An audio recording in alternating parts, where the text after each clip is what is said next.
is the most intolerant ideology in the world today, and it's one which a lot of people think they have to tolerate, because if they don't, they themselves will be regarded as intolerant. I think that's not just stupid. In the final analysis, it's suicidal. Islam, when it is in a minority, is extremely good at talking about tolerance. In a minority, Islam loves to talk about the tolerance that people must show towards minorities. One of the things, however, if you look around the world, and I'm sure I don't need to tell you this, is that whenever Islam is in a majority, minority rights are nowhere to be seen. It's a one-directional talk of minority rights. When Islam is in a minority, it talks of the importance of human rights. When it is in a majority, those human rights, including the most basic human rights, like the rights of women to be considered equal beings, are thrown right out the window. There are all of the problems of the world, all the problems of the jihad, all the problems of violence come down to us. It's all to do with the Iraq war, it's all to do with Afghanistan. You've heard it a million times, it is not new stuff. But I would stress to you that if that argument were true, take it seriously for a moment, and we should, if that argument were true, it doesn't explain quite a lot of things. In other words, as well as being, in a fundamental way, I believe, racist, i.e. the people who are doing the acts are not responsible. They don't even have culpability. They can't even make choices. They can't even screw up unless it's our fault. Now, apart from that, it is also simply historically inept. If it is our fault, ladies and gentlemen, perhaps Mr. Yacoub and Mr. Livingston could answer this, if all of the problems of the jihad are our fault, why are currently, and have been for a long time, Muslims slaughtering Hindus in India? Why are they slaughtering, and have been for a long time, Buddhists in Indonesia and Thailand? Why are they murdering animists in South Sudan? Is that because of the Iraq war, Mr. Yacoub? Are we going to relay that one at the fascist junker of Bush and Blair as well?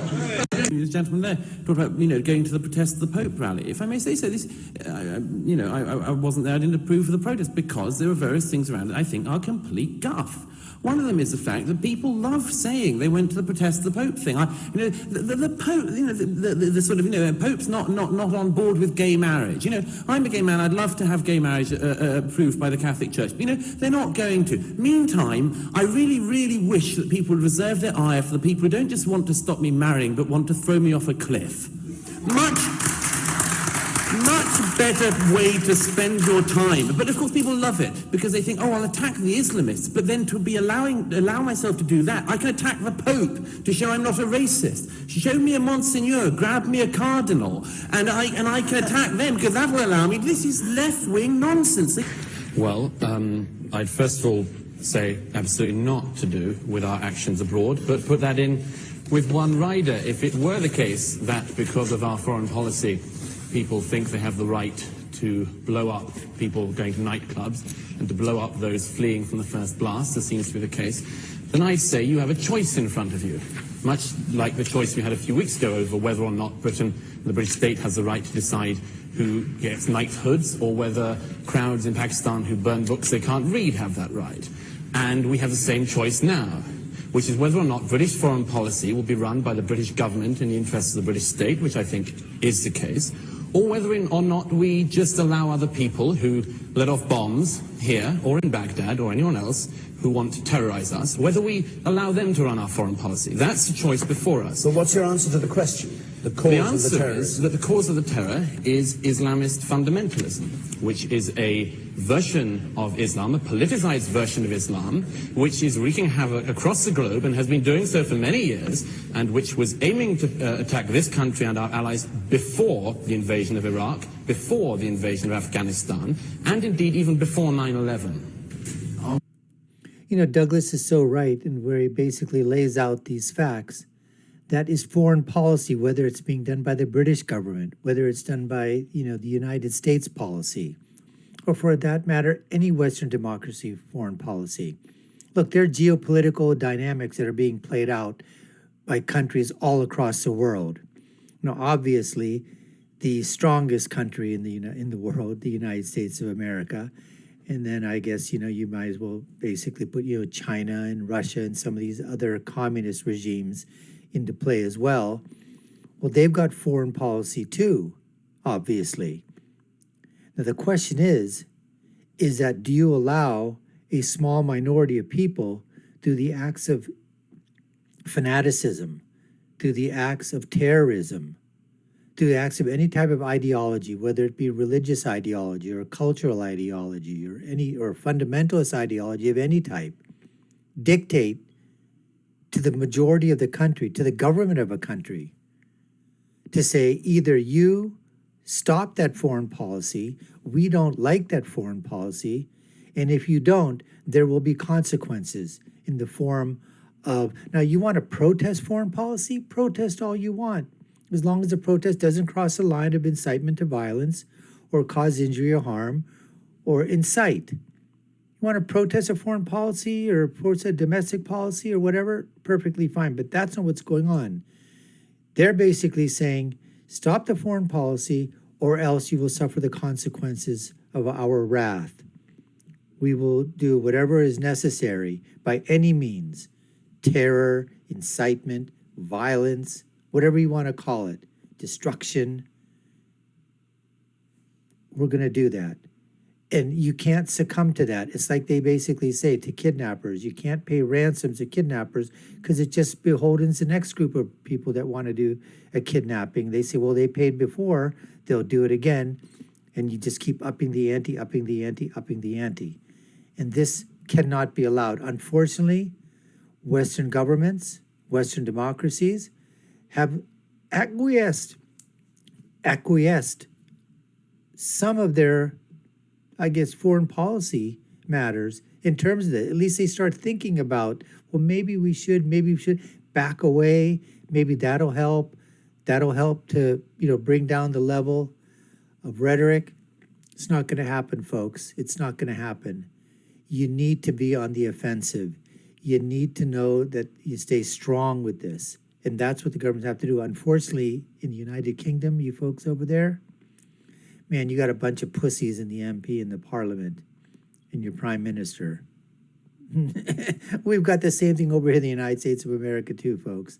Anyways, that's what's on tap for you today, folks. We've got Douglas Murray being given some of his best samples of when he's speaking concisely and precisely. That's what I want to do. Give you my political prescription from my political perspective of what happens when you get Douglas Murray out there talking, combining, and basically everything's colliding. Social media, Islamism, fundamentalism, culture, religion, politics, government. Let's get back to more of the best of Douglas Murray. Israel, what other country would get this crowd out tonight if we had it in the title? Syrian government just hours ago sent its own troops in and massacred people in a mosque in Syrian territory. But would you have a motion here? Well, Holloway got you all out on a pleasant Wednesday evening. Are we too critical of Syria? No, very sure we wouldn't. Saudi government's just been pimping out its own troops to the government of Bahrain and gunned down the people of Bahrain's streets. Would you come out to discuss, are we too critical of Bahrain? Are we too critical of Saudi? No, because international efforts led by propagandists at the moment seek only to demonize one nation in the world, and that nation is Israel.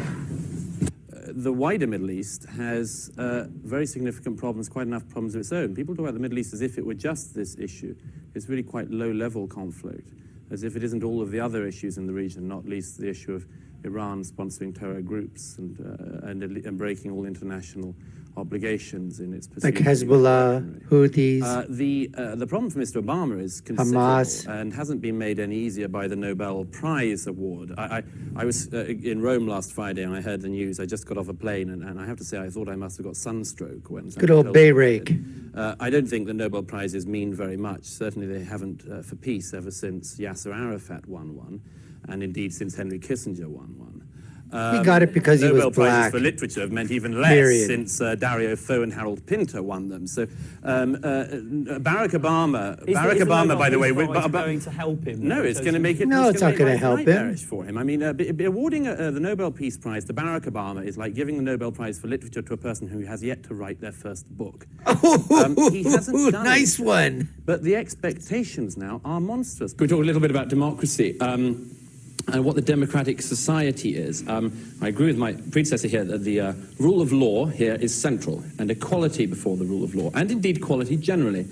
In Britain at the moment, we have a very worrying development with the introduction recently of a parallel system of banking, of Sharia banking, which the Financial Times recently wrote an extraordinarily dry and supine supplement all about. The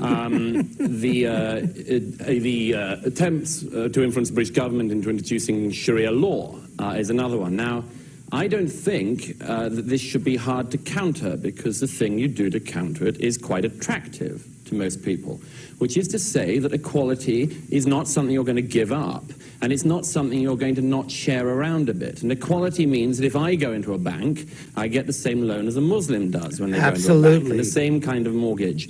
And that if I go before the courts of Great Britain, I will be treated in exactly the same way as a girl who's an immigrant who's been in the country for a year, who might have a different set of beliefs from me, but lives in the same country under the same law. And I think that's an attractive proposition, and something which a democratic state will always have on its side.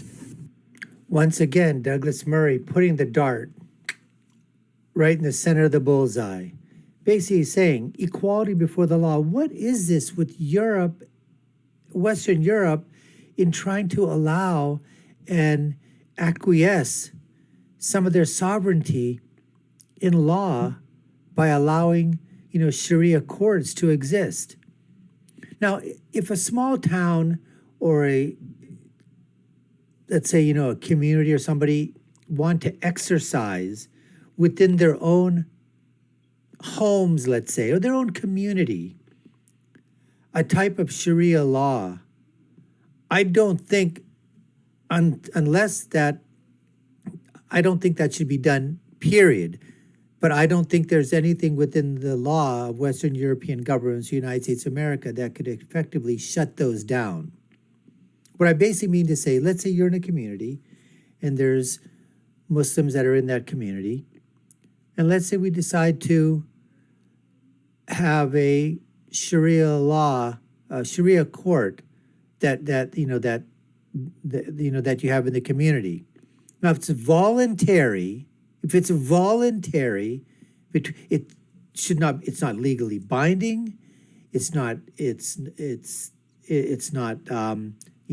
By any means, anybody that partakes in it has to abide by whatever the rulings are. But it's a mutually agreed thing. It's like two people getting together and signing a contract without a lawyer present, and just shake hands and say, you know what, we agree, or something's put down. But if, let's say, two people decide on something that way, or groups of parties decide on something, and then they decide that, you know what, we don't really want to do that, we want to take you to court now, it shouldn't be, oh, Sharia law already decided that. So I hope you get my point there. It's kind of a, in terms of where I don't see how you're going to be able to, shut those down in a democratic society, unless they're doing something completely illegal. But to have, a lot of this happens with marriages and divorce. So in the community, it'd be no different than you going to your priest or to the rabbi and asking for, how do we solve this situation between these two people, husband and wife? Now, whatever the church does, or the synagogue does, or the cleric does, or whatever the rabbi or priest or reverend or minister, whatever they do, or it's not binding. It is not binding upon them.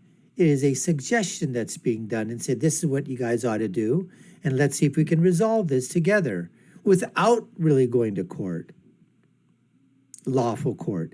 Anyways, folks, we appreciate you taking the time to watch. You've been watching the Dr. Nasir Shaikh Show. I've been your host. My name is Dr. Nasir. If you haven't done so already, we'd love for you to subscribe to the channel, like, share, and follow us. You all know what to do. Take a look at other video links above and below. Share your comments. Love to hear what your thoughts are. My final thought is always, when you're right, you're right. And when you're left, you're wrong. Until next time, folks, take care and stay safe.